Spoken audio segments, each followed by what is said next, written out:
Hey, what's up mga kabakets? Scottie Thompson inaming na foul daw siya ni Mark Barroca sa last play ng laban nila ng Hot Shots kagabi. So natalo nga ang Barangay Ginebra sa Magnolia Hot Shots sa score na 93-91.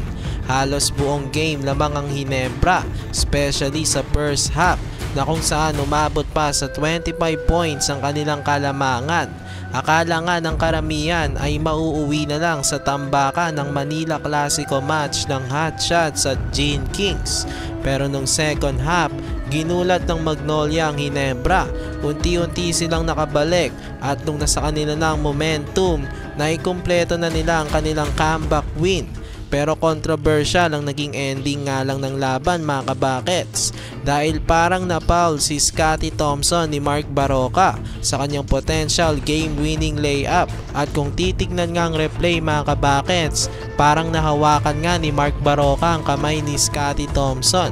Iyon nga ang ikinagalit ni Coach Tim Cone sa mga referees. Pero nag-decide na ang mga referee na play on lang. So in the end, panalo ang Hot Shots.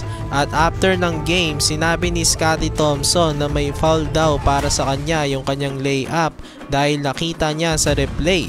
Pero inintindi naman ni Scottie ang mga referees. Sinabi niya na baka hindi daw clear lane sa mga referees kaya ibang nakita ng mga ito. Inamin rin ni Scottie na nagkamali talaga sila sa game na ito. Lamang na lamang daw sila at napahabol nila ang Hot Shots. It's good daw na nangyari sa kanila ito ngayon habang maaga pa naman ang season. Pero babalikan daw nila itong game na ito at matututo daw sila dito. Napatweet nga rin si Jared Dillinger sa controversial non-call ng ref sa laban nila kontra sa Hot Shots. Napawaw ito sa game at tinawag niya nga itong crazy. Pero nang makita niya daw yung replay para sa kanya, na foul daw talaga si Scottie. Pero idinagdag pa nito na mahirap din daw talaga maging isang referee. And yes, for me mga kabakets, kasama talaga sa game yung magkamali ang referee. Breaks up the game yon. Kaya kahit may foul man o wala, at the end of the day, masusunod pa rin ang desisyon ng referee. So ayan lang naman ang ating video ngayon. Maraming salamat sa inyong panonood. Please like, share, and subscribe.